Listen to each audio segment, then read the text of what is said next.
The echo of boots against polished concrete carried across the massive military auditorium. 600 soldiers sat ramrod straight in neat rows, the air heavy with discipline and anticipation. At the podium, under the glaring white lights, stood Colonel Markham, a man known for his thunderous voice and unbending pride. Today, he was delivering what he called the speech of the decade, a rousing lecture on courage, honor, and sacrifice. No one dared to cough. No one dared to shift in their seat, except one Mona, an old janitor, quietly pushing a mop bucket near the side exit. His name was Thomas Avery. Gray hair peeked from beneath his faded cap, and his back was stooped from years of labor. His navy blue uniform, wrinkled and stained with cleaning fluid, made him invisible to most. To the soldiers, he was just a man who swept the halls and emptied the bins. Nothing more. But in the silence of that hall, something unusual happened. Colonel Markham pointed at the massive American flag draped across the back wall and barked,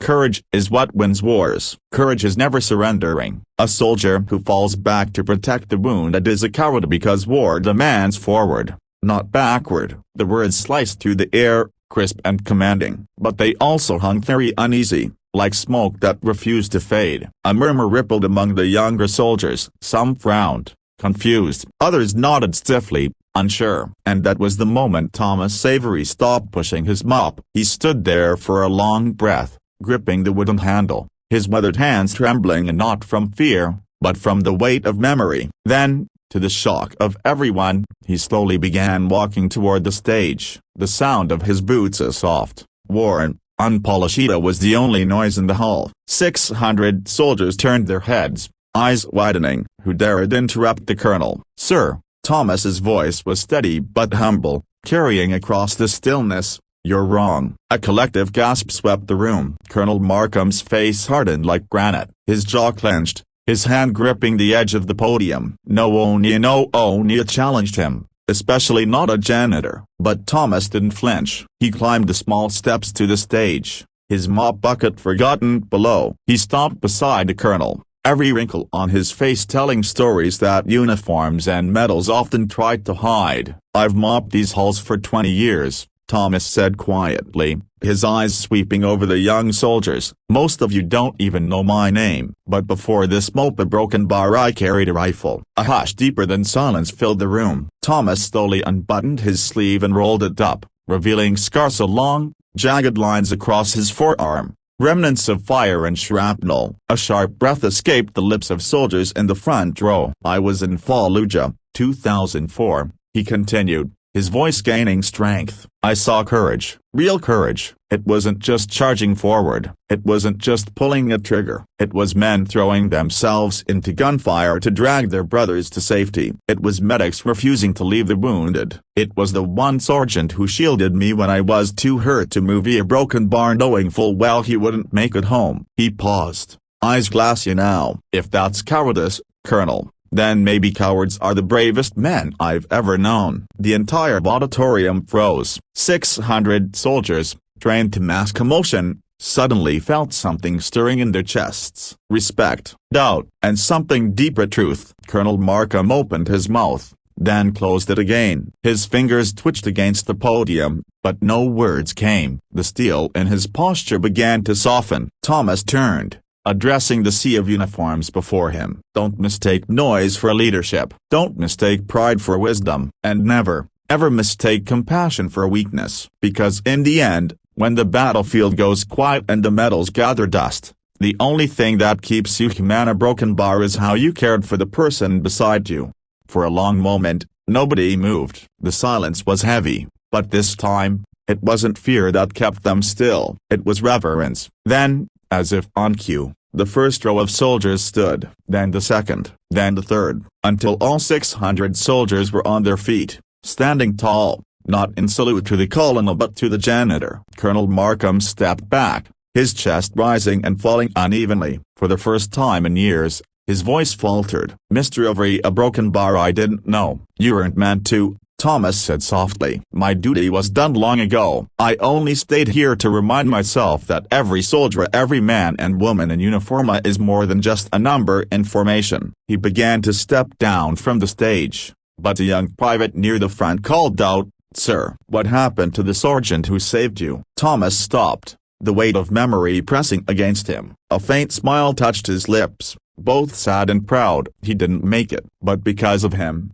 I did, and I've spent every day since trying to honor that gift." Sometimes that means fighting. Sometimes as a broken bar it just means mopping floors so the rest of you can walk proudly. The private swallowed hard, eyes shining. Thomas placed his cap back on his head, ready to disappear again into the shadows of anonymity. But then something remarkable happened. Colonel Markham stepped forward, turned to the soldiers, and said, "Today's lesson isn't mine, it's his." And with that, the colonel raised his hand and saluted the janitor. 600 soldiers followed. 600 arms rose in unison, rigid, respectful, trembling not from duty but from awe. Thomas Avery at once invisibly stood there, tears brimming, before nodding and stepping down. As he reached for his mop again, the soldiers broke discipline for the first time in years. They clapped, loud, thunderous, unrestrained. The sound filled the hall, echoing into the rafters like the heartbeat of something greater than war or humanity itself.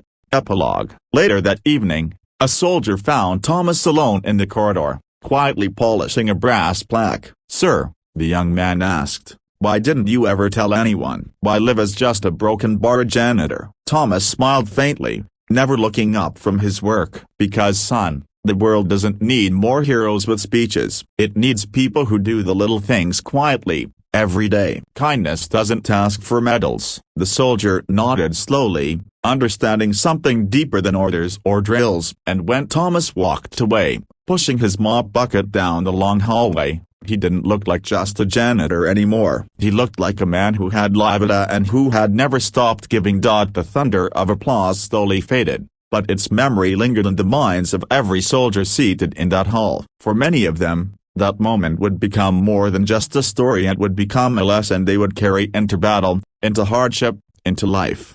Colonel Markham, still standing at the podium, felt the strange weight pressing against him. For years, he had built his reputation on speeches about discipline and unwavering aggression. He had believed, with iron certainty, that retreat meant failure, that compassion meant weakness. But in just a few minutes, an old janitor, a man he hadn't given a second glance in over a decade, had shaken that foundation to its core.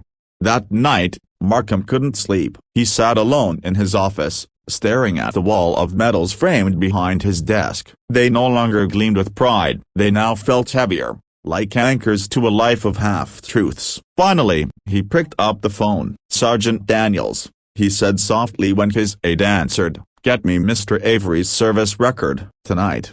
Meanwhile, Thomas walked home through the quiet streets just outside the base. His small apartment was cluttered with old photographs of comrades in dusty fatigues, faces grinning under desert sun, men and women who never came home. On his kitchen table sat a wooden box. Inside were his own medals, 2 Purple Hearts, a Silver Star, and a folded American flag. He never displayed them, not out of shame, but because they weren't his alone. Each ribbon represented lives intertwined with his friends who'd carried him, saved him, or fallen beside him. To put them on the wall felt like stealing from the dead. As he closed the box, his phone buzzed. A number he didn't recognize. "Mr. Avery?" the voice asked. It was shaky, nervous. "This is Private Miller." "Yeah, broken bar. I just wanted to thank you, sir. I was ready to quit the service. Thought maybe I didn't belong. But what you said today about compassion not being weakness, it saved me. I just a broken bar. I wanted you to know." Thomas's throat tightened. He managed a rough whisper. "Then my job here isn't finished yet. Son, keep going. And remember, you're never alone out there." When the call ended, Thomas sat in silence, staring at the box on the table. For the first time in years, he felt the faint stirring of purpose. The next morning, Colonel Markham requested Thomas's presence in